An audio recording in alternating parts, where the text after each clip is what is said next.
thank everybody for supporting me. It's been a big comeback. This is my second comeback.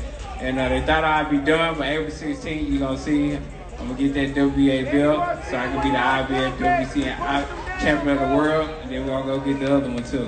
Go Unified. That's right. Hey, stop that cat. Big fish, man down. Errol Spence gets that Team Terence Crawford and BOMAC.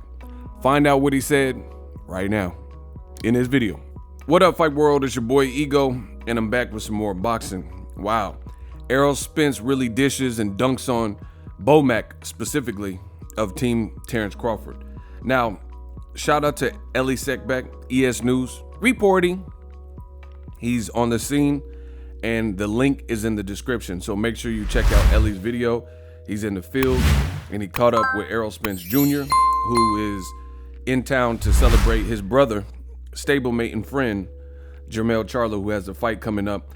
I will be doing a watch party. Make sure you come back to the channel, subscribe for all your boxing news. Errol Spence, what did he say about Terence Crawford?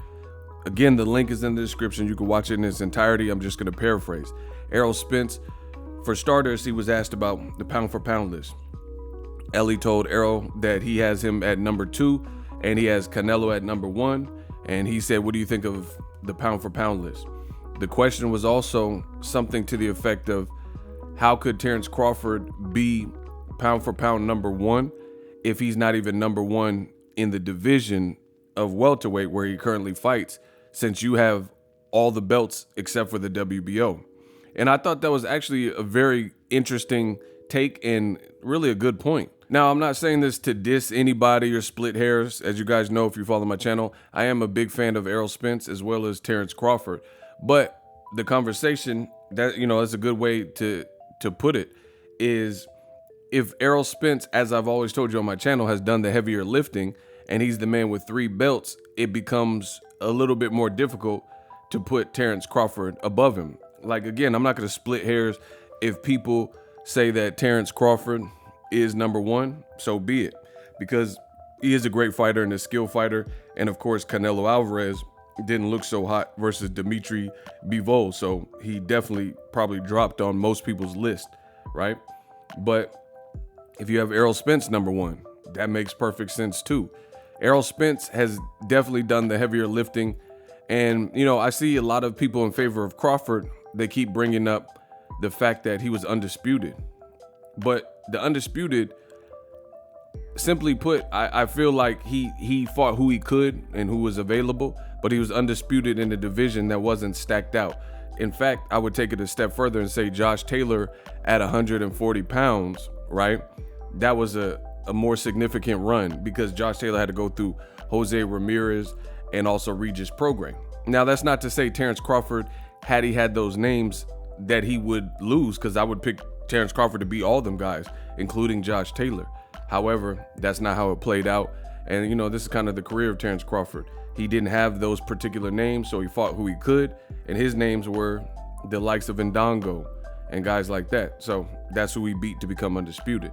So let me know in the comment section who you have number 1 pound for pound, if it's between Errol Spence and Terence Crawford. The interview continued, and the question was, or the statement was basically, I interviewed Jermell Charlo, and he says, you're the hardest person he hits. And he was like, yeah, you know, I don't just be loading up on shots, but, you know, I got power.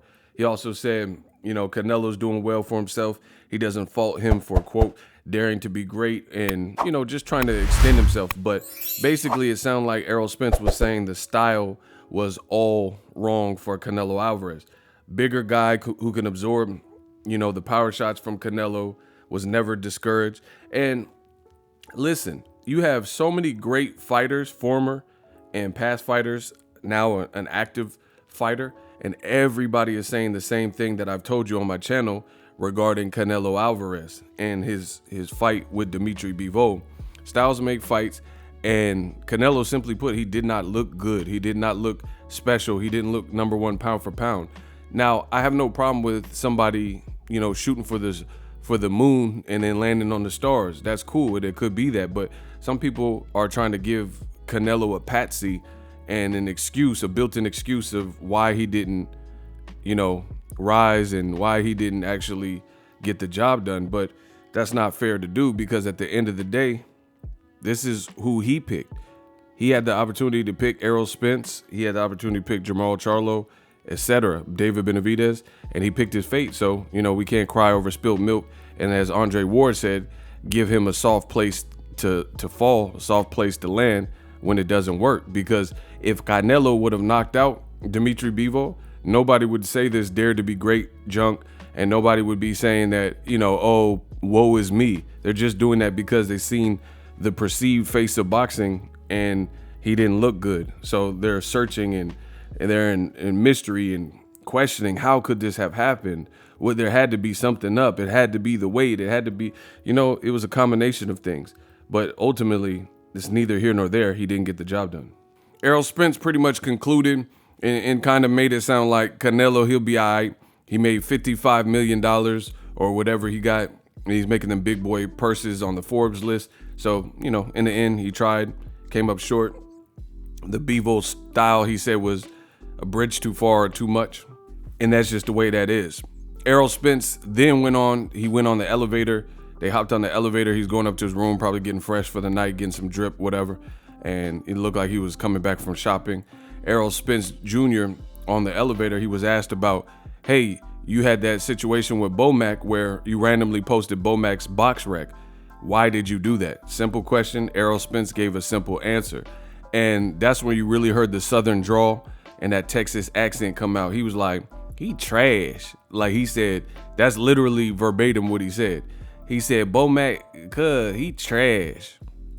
He basically went on to say that the reason he did that and the reason he outed BOMAC is because basically BOMAC always has something to say, and BOMAC is constantly berating or, talking ish and dishing on other fighters and what they're doing, and, saying Errol Spence is a drunk and, you deserve the car wreck or whatever, whatever disses that BOMAC has said, and he's basically, Errol was saying that he felt BOMAC, you're not in a position. You look at that record, how do you have so much to say about fighters?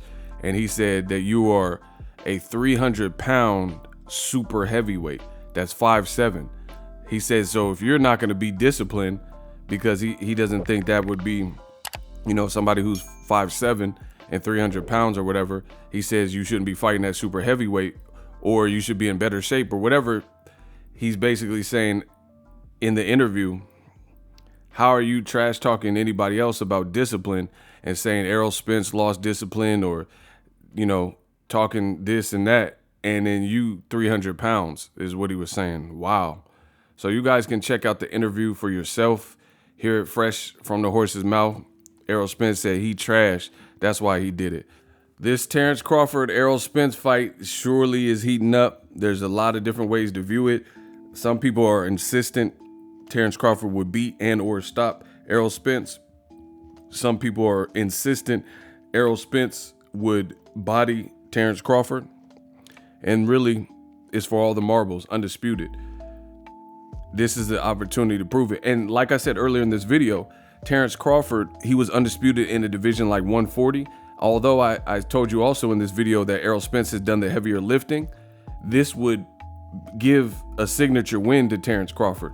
Because at 140, you might have beat some good, solid guys, things like that. But it's a different ball game. The respect that Errol Spence has in the division, the star power he's showing as far as an attraction, putting 40, 50, 60,000 people in seats. And I told you before, I seen a lot of the Errol Spence haters, and they were saying that it was all Mikey Garcia fans and this and that. But then he's doing great numbers when he's fighting Sean Porter, who's not Mikey Garcia. He just fought Ugas, who doesn't really even speak English and is not like a hype man type of fighter that's going to hype the event. He's just a great fighter and sharp fighter from Cuba. And he did 40,000 people in that venue. And the live gate numbers just came out. He did like a $5 million, $6 million live gate. So Errol Spence is big business. So this would really be a signature statement. Unlike the 140-pound division, if Terence Crawford can get a victory over Errol Spence, because again, let's face it, perception is reality. Errol Spence, even in this interview, Ellie is saying like, hey, you the man, you up there in the pound for pound list. You're my number one pound for pound welterweight. So that's overall kind of the perception. So if the number 1, number 2 guy, or 1A, 1B, however you want to phrase it, if they fight each other, then this can only mean the solution to a true undisputed and a true welterweight, dominant figure.